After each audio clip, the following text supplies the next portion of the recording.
Air show ಹೊತ್ತಲ್ಲೇ Kempegowda ಏರ್ಪೋರ್ಟ್ಗೆ bomb ಬೆದರಿಕೆ ಬಂದಿದೆ. Email ಮೂಲಕ ಬಾಂಬ್ ಬೆದರಿಕೆ ಹಾಕಿದ್ದಾರೆ ದುಷ್ಕರ್ಮಿಗಳು. ಕೆಂಪೇಗೌಡ ಏರ್ಪೋರ್ಟ್ಗೆ ಮತ್ತೆ ಬಾಂಬ್ ಬೆದರಿಕೆ. ಈ ಹಿಂದೆ ಕೂಡ ಸಾಕಷ್ಟು ಬೆದರಿಕೆ ಕರೆಗಳು ಬರ್ತಾ ಇವೆ, ಅವೆಲ್ಲ ಹುಸಿ ಕರೆಗಳಾಗಿತ್ತು. ಬಟ್ ಇದು ಇಮೇಲ್ ಮೂಲಕ ಬಂದಿದೆ. ಫೆಬ್ರವರಿ 8ಕ್ಕೆ ಬಂದಿತ್ತು, ಆದರೆ ಈಗ ತಡವಾಗಿ ಬೆಳಕಿಗೆ ಬಂದಿದೆ. 8ಕ್ಕೆ ಬೆದರಿಕೆ ಹಾಕಿದ್ದು ಡ್ರೋನ್ ಮುಖಾಂತರ ಬಾಂಬ್ ದಾಳಿ ಮಾಡುವುದಾಗಿ ಥ್ರೆಟ್ ಹಾಕಲಾಗಿದೆ. ಬೆಂಗಳೂರು, ಚೆನ್ನೈ, ಕೇರಳ ವಿಮಾನಗಳಿಗೆ ಬಾಂಬ್ ಹಾಕುವುದಾಗಿ ಇಮೇಲ್ ಬಂದಿದೆ. ಈಗ ಈ ಬೆದರಿಕೆ ಬಂದಂತಹ ಹಿನ್ನೆಲೆಯಲ್ಲಿ ಪೊಲೀಸ್ ಬಿಗಿ ಭದ್ರತೆಯನ್ನು ಕೈಗೊಳ್ಳಲಾಗಿದೆ. ಏರ್ಪೋರ್ಟ್ನ ಸುತ್ತಮುತ್ತ BNS 125, 351, 353 ಅಡಿ FIR ದಾಖಲಿಸಿ ತನಿಖೆಯನ್ನು ಮಾಡ್ತಾ ಇದ್ದಾರೆ. ಒಂದು ಕಡೆ ಯಲಹಂಕದಲ್ಲಿ ಏರ್ ಶೋ ನಡೀತಾ ಇದೆ, ಅದರ ಬೆನ್ನಲ್ಲಿ ಈಗ ಕೆಂಪೇಗೌಡ ಏರ್ಪೋರ್ಟ್ಗೆ ಬಾಂಬ್ ಬೆದರಿಕೆಯ ಸಂದೇಶವೊಂದು ಬಂದಿದೆ ಇಮೇಲ್ ಮೂಲಕ. ಹಾಗಾಗಿ ಪ್ರಯಾಣಿಕರಲ್ಲಿ ಆತಂಕ ಶುರುವಾಗಿಬಿಟ್ಟಿದೆ. ಅಂದರೆ ಈಗ ಡ್ರೋನ್ ಮುಖಾಂತರ ಬಾಂಬ್ ದಾಳಿ ಮಾಡುವುದಾಗಿ ಬೆದರಿಕೆಯನ್ನು ಹಾಕಿದ್ದಾರೆ ದುಷ್ಕರ್ಮಿಗಳು.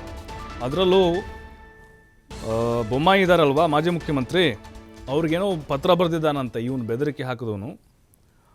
ಆ ಪತ್ರ ಬರೆದಿದ್ದಾನೆ, ಅವರಿಂದ ಪ್ರತಿಕ್ರಿಯೆಯನ್ನು ಕೋರಿದ್ದಾನಂತೆ ಇವನು.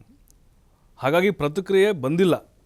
ಪ್ರತಿಕ್ರಿಯೆ ಬಾರದೇ ಇದ್ದರೆ ನಾನು ಬಾಂಬ್ ದಾಳಿ ಮಾಡ್ತೀನಿ ಅಂತ ದುಷ್ಕರ್ಮಿ ಈಗ ಇಮೇಲ್ ಮೂಲಕ ಬೆದರಿಕೆ ಹಾಕಿದ್ದಾನಂತ ಹೇಳಿ ನೋಡಿ. ಅದು ಇಮೇಲ್ ID ಹೀಗಿದೆ, ಯಾವ IDಯಿಂದ ಬಂದಿರೋದು ಅಂಥೇಳಿ, ಮಹಾಂತೇಶ್ 6699@proton.mi. ಮಹಾಂತೇಶ್ ಆ ಒಂದು IDಯಿಂದ ಬಂದಿರುವಂತಹ ಬೆದರಿಕೆ ಇದು. ಚೆನ್ನೈ ಹಾಗೆ ಕೇರಳದಿಂದ ಬರುವಂತಹ ವಿಮಾನಗಳಿಗೆ ಡ್ರೋನ್ ಬಾಂಬ್ ದಾಳಿ ಮಾಡ್ತೀನಿ ಅಂತ ಹೇಳಿದ್ದಾನೆ. ಹೀಗಾಗಿ ವಿಮಾನ ನಿಲ್ದಾಣದಲ್ಲಿ ಭದ್ರತೆಯನ್ನು ಹೆಚ್ಚಳ ಮಾಡಿದ್ದಾರೆ. ಅನುಮಾನ ಬಂದ ವ್ಯಕ್ತಿಗಳನ್ನು ವಿಚಾರಣೆ ಕೂಡ ನಡೆಸ್ತಾ ಇದ್ದಾರೆ. ನಿಲ್ದಾಣದ ಒಳ ಹಾಗೆ ಹೊರಗೂ ಕೂಡ ಪ್ರಯಾಣಿಕರ ಮೇಲೆ ನಿಗಾ ಇಡಲಾಗಿದೆ. ಒಂದು ಕಡೆ ಏರ್ ಶೋ ನಡೀತಾ ಇದೆ, ಅದರ ಬೆನ್ನಲ್ಲೇ ಈಗ ಕೆಂಪೇಗೌಡ ಏರ್ಪೋರ್ಟ್ಗೆ ಈ ಒಂದು ಬೆದರಿಕೆ ಸಂದೇಶ ಬಂದಿರೋದು ಪ್ರಯಾಣಿಕರಲ್ಲಿ ಆತಂಕಕ್ಕೆ ಕಾರಣ ಆಗ್ತಾ ಇದೆ. ಮತ್ತು ಡ್ರೋನ್ ಮೇಲ್ವಿಚಾರಣೆ ಮಾಡುವಂಥವ್ರ ಮೇಲೆ ಈಗ ಎಲ್ಲ ಪ್ರವೇಶ ದ್ವಾರಗಳಿದಾವಲ್ಲ, ಅಲ್ಲೆಲ್ಲ ಕೂಡ ಬಿಗಿಯಾಗಿ ತಪಾಸಣೆಯನ್ನು ಮಾಡ್ತಾ ಇದ್ದಾರೆ. ಅಂದರೆ ಈಗ ಒಂದು ಕಡೆ ಅರಮನೆ ಮೈದಾನದಲ್ಲಿ ಜಾಗತಿಕ ಹೂಡಿಕೆದಾರ ಸಮಾವೇಶ ನಡೀತಾ ಇದೆ.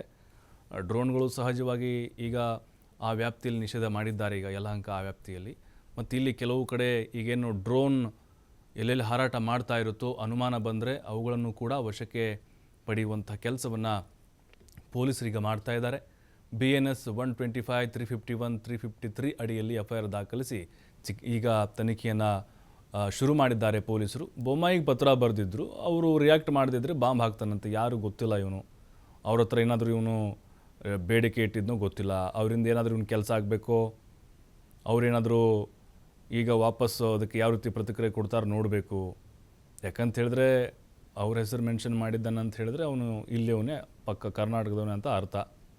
ಆದರೆ ಯಾಕೆ ಇಲ್ಲಿ ಟಾರ್ಗೆಟ್ ಯಾಕೆ ಗೊತ್ತಾಗ್ತಾ ಇಲ್ಲ.